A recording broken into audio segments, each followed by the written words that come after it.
өзүңүздөрдүн ой толгооңуңарды бөлүшүп көрүңүздөрчү. Кандай кылып бул кептелген мындай кризистен кандай кылып чыгыштын жолдорун көрүп турасыз? Гапар агай, сизден баштайлы анда. Саламатсыздарбы, урматтуу бүгүнкү жыйындын катышуучулары? Азыр биз бир окуучу Эднан, эле атыңыз? Эднандын, анан Элиардын студенттин пикирин уктук. Бул өзү оригиналный бир мындай бир жакшы табылга болгондо түздөн түз оозудан алардын сөзүнү эшитип, көйгөйлөр боюнча. Мен ойлоймун, бул экөөбүз сүйлөгөнү менен Кыргызстандагы бардык окуучулардын жана студенттердин көйгөйлөрүнүн бир көрүнүшү деп кабыл алсак болот. Мына бул жерде өтө тажрыйбалуу мугалимдер, аалымдар, анан кийин ушу катышып отурасыздар. Мен ойлойм, сиздер дагы оюңуздарды айтасыздар деп. Эми менин оюмча бул булардын айткан көйгөйлөрү чындыгында бир топ көйгөйлөрдү айтты. Ошонун ичинен мен айрымдарыга токтолуп кетсем, анан калган спикерлер дагы өздөрүнүн ойлорун айтса. Мисалы, мына Эднанда айтканда мен башка бир жерлерден токтоп туруп бир маселесиге айтмакчымын. Маалымат өтө көп, информация, бирок аларды өздөштүрүүнүн сапаты, ага балдардын даремети жетеби деген да. Өзү бул өтө туура. Азыркы окуу китептери дагы, информация дагы ушунчалык көбөйгөн. Өзү биз информациялык коомдо жашап атабыз. Бирок, внимание, айтайын дейм, мен мына айыл жериде 25 жыл эксперимент жүргүзүп, 3 суроого жооп издедим. Эмне үчүн балдар окуудан кыйналып атат, окугусу келбей атат? Экинчиси, эмне үчүн мугалимдер берген сабактар жукпай атат? Албетте сонун мугалим окуучу бар, бирок мен проблемный кыздын айтканы боюнча айтам. Үчүнчүсү, эмне үчүн ата-эне үй бүлө институту мына ушул процесске катышпайт деп. И жанагы ушу 3 көйгөй азыр кыздар, студент айткан менен дал келип атат. Ошонун ичинде баягы маалыматтын көптүгү. Мен мынаны образдуу сиздерге айтайын. 3 тонналуу портерге 9 тонна жүк артып койгондой болуп атат балдарга азыр. Нагрузка өтө чоң.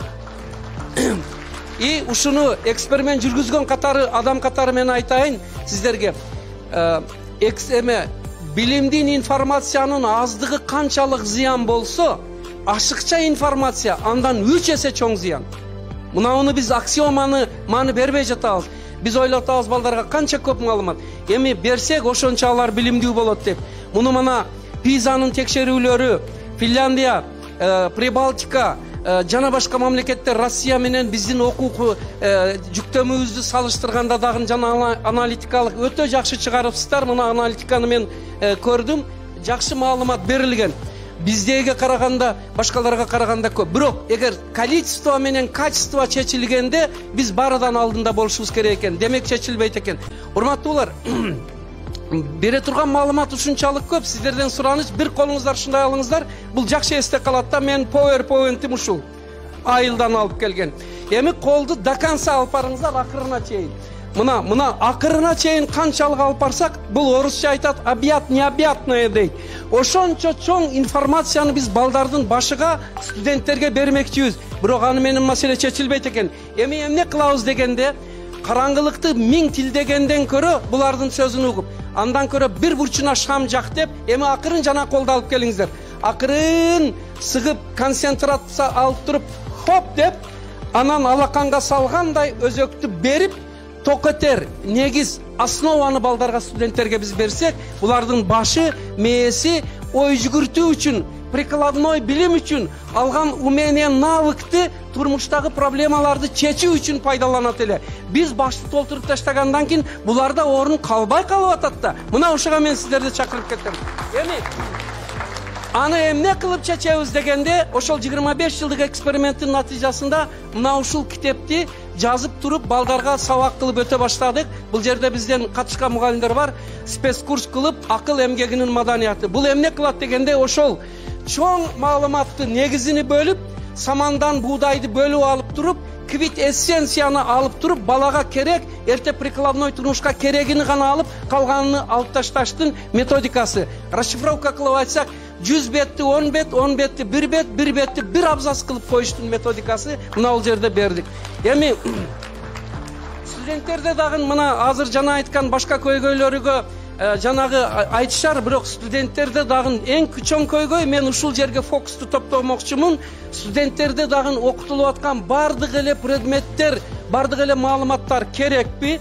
Ал ашыкча жүктөм эмеспи? Эртең турмушка он прикладной жагы барбы деген.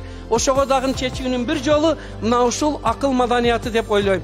Экинчи бир булардын айткан көйгөйлөрүнүн арасынан урматтуулар, ата эне жоопкерчиликтен, образовательный процесстен өтө бир обочина, четте калып кетип атат. Ата эне катышпаса эгер биз кандай инновация, кандай методиканы пайдаланбайлы натыйжа бербейт. Мен 8,5 саат учуп барып Финляндиянын билим берүү системасын 4 жыл болду барып көрдүм. Снелмандын өкмөтүн, мамлекетини көрдүм. Урматтуулар, ал жерде Японияда ата эне балдар мектепке окуганда ата эне ошо окуудан өтөт экен алар дагынчы. Параллельно мына ушул үчүн бизде мындан 30 жыл илгери экинчи бир процессти баштадык. Энелердин мектебини, энелерди окутуп, үй бүлөдөн балдарга билим алууга ценностьты, бая ценностьны алып чыкса керек. Ценностная ориентация. Ошо ценность образования, культуры деген нерсе бизде жоголуп кетти. Доллар ценность, башка баалуулуктар ценность, ал эми баалуу. Мына ошол үчүн мына эне мектебинин программасы жана окуу колдомосу менен 25 жылдан бери энелерди окутуп келатабыз. Эми результат эмне болду дегенде биздин студенттер жана Эднан Элияр айткандай, азыркы күндө биздин 200 эле бала окуйт мектебибизде, границада. Бирок ошол 200 баланын, внимание, 75 бала медакадемиянын бюджетиде өттү. Средний балл ОРТ Кыргызстан боюнча 124 болсо, мына билген эксперттер бар, кеңеш. Бизде средний балл ОРТ 173 болуп, Кыргызстанда эң алдыңкы даражага жетти. Миң өкүнүчтүүсү, биз границада болгонубуз үчүн биз жака Секом, Нова деген көбүнчө жетпейт. Биздин балдар ошо нукура мугалим менен, анан биздин эң чоң өбөлгөбүз мына ушул акыл эмгек маданияты болуп атат. Урматтуулар, ушул жерден мен убактымды албай эме кыскартышы мүмкүн суроолорго эгер эме болсо эгер. Үчүнчү бир маселе, мен ушуга токтолуп кетейин, булардын айткандары боюнча. Биз балдарды биздин мектепте эркиндик менен, өз ойлорун, укуктарын эркин айтуу менен тарбиялашка өзгөчө маани бердик. Ал үчүн жаңы бир эмени кирдик, спецкурсту өзүнө өзү тарбиялап өнүктүрүү деген самовоспитание. Бул алы Кыргызстанда маани бериле элек тарбиянын бир багыты. Азыр Кыргызстанда эмне дефицит дегенде бардык эле бар. Эмне дефицит? Духовность дефицит, человечность дефицит. Мен ошол үчүн олимпиаданын жаңы түрүнү сунуш этелем. Химия, физика, математика менен биргеликте адамгерчиликтин олимпиадасыны киргизип, эң жогорку балды ошого беришке мен чакырат элем.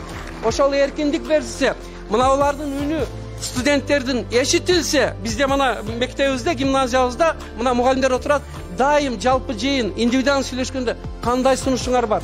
Эмне кылалы? Эмне кылсак силерге биз комфортный, морально-психологический климатты түзүп беребиз деген суроо менен балдарга кайрылып турабыз. Менимче ушул жагдайларды эске алсак, биздин билим берүүбүздө бир топ өзгөрүүлөр болот. Рахмат көңүл коюп каныңыздарга.